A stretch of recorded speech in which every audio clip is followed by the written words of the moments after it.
Good morning students. आज हिंदी की कक्षा में हम कविता नंबर 10 आओ मिलकर बचाएं के बारे में जानेंगे। इसकी कवित्री हैं निर्मला पुतुल। तो सबसे पहले मैं आपको कवित्री परिचय देना चाहूँगी। निर्मला पुतुल का जन्म एक आदिवासी परिवार में 1972 में दुमका, जो कि झारखंड में है, वहाँ पर हुआ था। इनकी आरंभिक जो शिक्षा थी बेटा, वो काफ़ी संघर्ष से भरी हुई थी।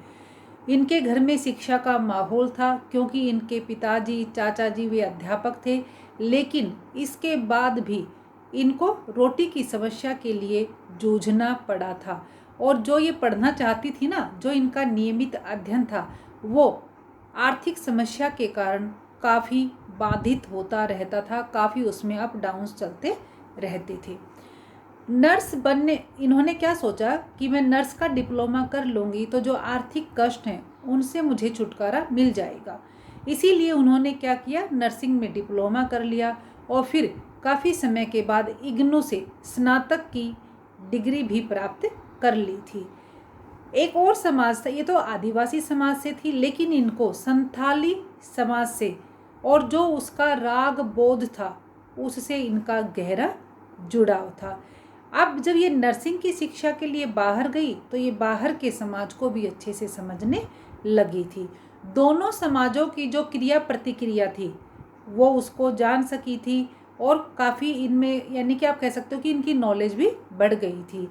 अब वो क्या था, इसकी वजह से वह अपने परिवेश की वास्तविक स्थिति को समझने में सफल हो सकी थी। कई बार क्या होता है कि आप घर ही घर में रहते हैं, बाहर की चीज़ों का आपको नहीं पता चलता। तो इसी तरह से जो कवित्री थी, जब ये पढ़ने के लिए बाहर निकली तो इनको भी काफ़ी ज्ञान हुआ था। इन्होंने क्या किया, जो आदिवासी समाज है उसमें क्या था, काफ़ी विसंगतियाँ थी, ठीक है। तो उनको इन्होंने तल्लीनता से उकेरा, बताया कि वहाँ क्या होता है। कड़ी मेहनत के बावजूद खराब दशा और क्या था, वहाँ पर कुरीतियाँ थी। उनकी वजह से क्या था, जो पीढ़ी थी वो बिगड़ती जा रही थी। थोड़े से लाभ के ही लिए वे लोग क्या कर लेते थे, समझौता कर लेते थे। पुरुष प्रधान समाज था वहाँ पर, ठीक है। और स्वार्थ के लिए वे लोग क्या करते थे, पर्यावरण तक को भी हानि पहुँचा देते थे। जो शिक्षित समाज था वो क्या था, गिना चुना था, काफ़ी लोग शिक्षित उस समय नहीं होते थे। तो वो किसकी कठपुतली बने हुए थे, जो बिजनेसमैन थे ना, जो व्यावसायिक लोग थे, उनके हाथों की कठपुतली बने हुए थे। तो अब क्या है, अब निर्मला जी ने अपनी कविताओं में उनके बारे में बताया है।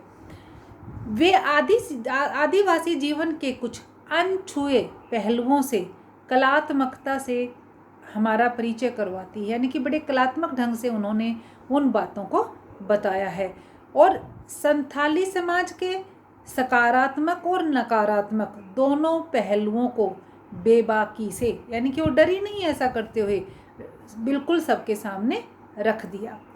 संथाली समाज में जहाँ एक और क्या होता है, सादगी, भोलापन, प्रकृति से जुड़ाव और कठोर परिश्रम करना और ताकत का होना जैसे उनमें सकारात्मक तत्व हैं, तो दूसरी ओर उस समाज में क्या है, अशिक्षा, कुरीतियाँ और शराब की ओर बढ़ता झुकाव भी है। तो उन्होंने जो संथाली समाज है उसकी सकारात्मक और नकारात्मक दोनों पहलुओं से हमें परिचित करवाया। इनकी कुछ प्रमुख रचनाएं हैं, नगाड़े की तरह बजते शब्द और अपने घर की तलाश में। तो ये तो था आपका निर्मला पुतुल का कवित्री परिचय। अब हम कविता का सार, मतलब मैं आपको बताऊंगी कविता का सार। आओ मिलकर बचाएं कविता में क्या है, दोनों पक्षों का यथार्थ चित्रण हुआ है। यानी कि ऐसा नहीं है कि सारी इसकी विशेषताएं बता दी, सकारात्मकता बताई, दोनों बातों के बारे में बताया गया है। इसमें क्या है, जहाँ पर कविता में समाज में उन चीज़ों को बचाने की बात वे करती हैं जिनका होना स्वस्थ सामाजिक प्राकृतिक परिवेश के लिए जरूरी है। प्रकृति के विनाश और विस्थापन के कारण आज आदिवासी समाज क्या है, संकट से भरा हुआ है। और इसी जो एक कविता है अपनी आओ मिलकर बचाएं, उसमें यही बताया गया है। अब जो संथाली भाषा से हिंदी रूपांतरण किसने किया है, अशोक सिंह ने किया है। तो अब जो ये मैं फिर आपको कविता का नाम बता देती हूँ, आओ मिलकर बचाएं, और इसकी कवित्री है निर्मला पोतुल। यह कविता मूल रूप से संथाली भाषा में लिखी गई है, ठीक है, और इसका रूपांतरण भी मैंने आपको बता दिया है कि अशोक सिंह जी ने किया है। जो कवित्री हैं वे संथाली समाज से गहरे रूप से जुड़ी हुई हैं। संथाली और आदिवासी एक समान बात है, अतः उनकी कविता में आदिवासी समाज की विसंगतियों को उकेरा गया है। कवित्री क्या करती है, अपने परिवेश को बचाने के प्रति सचेष्ट है। वो चेष्टा करती है कि उनका जो प्रकृति है वो बच जाए, उनकी जो संस्कृति है वो बच जाए और लोगों को वो जागरूक करें। तो और वे मानती हैं कि प्रकृति के विनाश और जो विस्थापन है ना, उसके कारण आदिवासी समाज आजकल ढंग से नहीं रह पाता है, उसके ऊपर समस्याएं ही समस्याएं आती रहती हैं। तो इस कविता में कवित्री कहती हैं कि अपनी बस्तियों को पेड़ पौधों रहित होकर नंगी होने से बचाना आवश्यक है, क्योंकि अगर पेड़ पौधे ही नहीं होंगे तो जीवन कभी भी ढंग से नहीं चल सकता। इसके लिए वे क्या करती हैं, इसके लिए उन पर शहरी प्रभाव को पड़ने से रोकना होगा। क्यों? क्योंकि जो ग्रामीण क्षेत्र होते हैं उनमें प्रकृति ज़्यादा होती है, शहरी क्षेत्रों में लोग अपने स्वार्थ के कारण इन चीज़ों को नहीं देख पाते।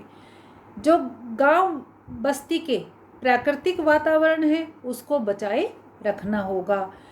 अपने चेहरे के कुदरती रंग रूप और भाषा के झारखंडीपन को बचाना जरूरी है। अब यहाँ के निवासियों में क्या है, ठंडापन आता जा रहा है। ठंडापन यानी कि नीरसता समाती जा रही है। तो क्या करना है, अब उनके मन में उत्साह का संचार पैदा करना है, उनको फिर से एक जीवन जीने के लिए प्रेरित करना है। उनमें जो भोलापन है, अक्खड़पन है और संघर्षशीलता है, ऐसी चीज़ों का उनमें समावेश करना जरूरी है। क्योंकि ये जो गुण होते हैं, कौन कौन से, भोलापन, अक्खड़पन और संघर्षशीलता, ये गुण किसी भी मनुष्य को ऊंचाइयों तक ले जा सकते हैं। संथालों में क्या है, आंतरिक ऊर्जा। उनके अस्त्र शस्त्र कौन कौन से होते थे, तीर कमान और कुल्हाड़ी। जंगलों की ताज़ी हवा, नदियों की पवित्रता, पहाड़ों की चुप्पी, गीतों की धुन तथा मिट्टी का सौंधापन और फसलों की लहलहाट होना काफ़ी ज़रूरी है। क्योंकि ये बातें ही तो उनकी पहचान है, उनको दूसरों से अलग बनाती हैं और पूरे संसार में उनकी परिचायक साबित होती हैं। इसके अलावा वहाँ क्या होना चाहिए, खुला वातावरण होना चाहिए। उनमें क्या जाएगा, वो गीत गाया करते, कैसे, खुलकर गीत गाया करते मन से, और हंसते भी कैसे थे, बिल्कुल खुश मन के साथ वो हंसते थे। क्योंकि इससे क्या होता है, खुलकर हंसने से, मन से गीत गाने से जो वातावरण है वो अच्छा हो जाता है। और उनकी प्रोग्रेस के लिए, उनकी उन्नति के लिए किस चीज़ की आवश्यकता थी, एक शांत वातावरण की भी आवश्यकता है। इस समय चारों ओर वहाँ कैसा वातावरण है, अविश्वास का वातावरण है। सभी लोग एक दूसरे पर शक करते हैं, विश्वास के साथ नहीं रह पाते। तो कवित्री चाहती हैं कि उनमें थोड़ा सा विश्वास भी आ जाए।